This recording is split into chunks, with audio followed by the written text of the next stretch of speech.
Hey everyone, today we want to take a look at how TP was used to help out on The Penguin, Season 1, Episode 3. We got a call from our friends at Stormborn VFX asking if we could do some rigid bodies for some of this dam breaking and hitting the freeway. Needed to be a very specific timing and a very specific animation, so you'll see that we use some control objects to guide the animation for TP and some jointing.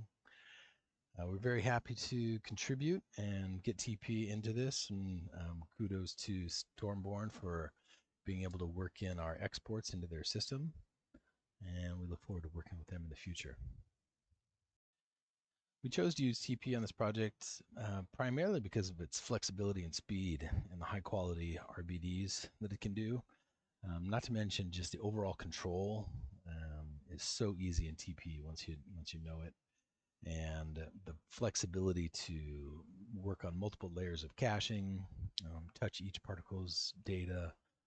It's really exceptional. So that's why we chose TP. Okay, so let's take a look at it here in Max. What we've got is we imported all the source geo. Here's our shot camera, right? And the source geo from the scene. You can see we took in the source geo and we ended up cutting it up into pieces so that the freeway chunks are all kind of cut into chunks. And then what we're going to do is we're going to use some driving motion to move these things in a very specific way. And then we're going to make the dam come out, hit the freeway, and the freeway is also going to go through a very specific animation, kind of tension snap. And then we're going to trigger a bunch of debris emitting as it splits, and then also some extra fragmenting kind of along these edges where the pieces are. So this is all of our source geo. Let's jump over and take a look at TP. Okay, so in TP, we're going to turn on our master dynamic and the main first cache. And the first cache is essentially setting some global variables that we're going to use in memory to access in different parts. Bring in the colliders and some of the seawall and the freeway. And the big thing that we're going to do in here is we're going to be using some motion control objects, seawall motion control and freeway motion control, in order to kind of move and push those pieces around. Let's take a quick look and see if we can get the motion control visible.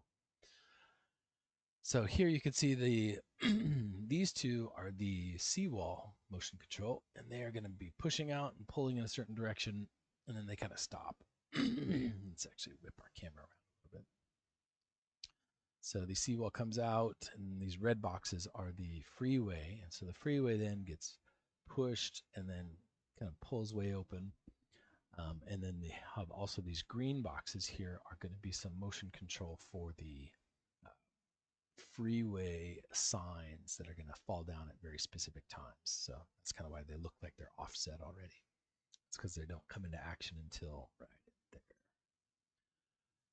So back into TP, let's take a quick look.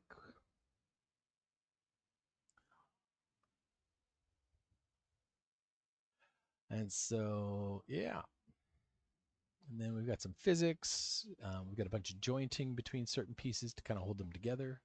And the reason we have so many dynamic sets is because we want to joint very specific pairs in certain ways, and have them weaken in certain areas, storing joint values, and then degrading the dam joints over time so that they more easily fall apart.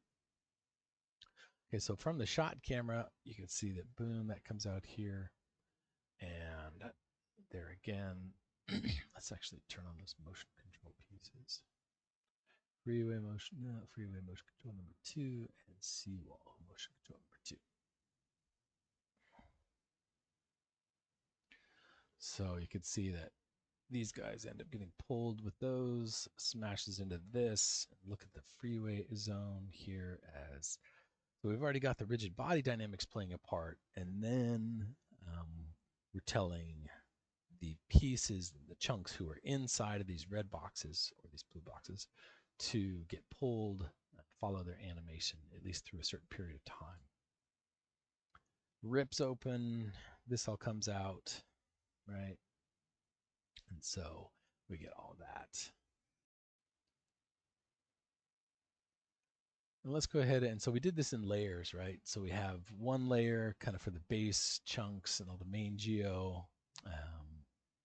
This one was a specific one for a seawall crack that didn't end up getting used. Got some freeway mid pieces. We'll turn this on and take a look and see what we get. I believe that's the debris that comes in. And so, yeah, you can see this debris getting emitted as these pull apart, just basically emitting off those interfaces. Pretty simple. And then, last but not least, what we call the secondaries. This is another cache in here where we import the sim pieces, and then as they come in and get extra smashed, we get lots of little extra details breaking off in here. And again, this is driven by when these two pieces have a relationship to towards each other. It detects, hey, there's either space growing between them or shrinking or too much twisting, and then it ends up kind of breaking these out. So, and then fragments everywhere, especially all in between the edges of those. So, some pretty cool stuff. And so, looking again back at the reference here or the breakdown from Stormborn, you can see that the fragment geometry, those different layers as well. We get all those different pieces showing up and everything breaking out. Looks really fantastic. Again, we were very proud to help out and thankful to Stormborn for giving us the chance, and we look forward to doing more with them. All right, and coming up soon, we'll have another breakdown showing how we use TP to accomplish some DNA swirly chains in Tron Ares. It was an interesting approach where we had to kind of work around an existing system, recreate it, add some flexibility, and have very specific motion behavior. So stay tuned for that.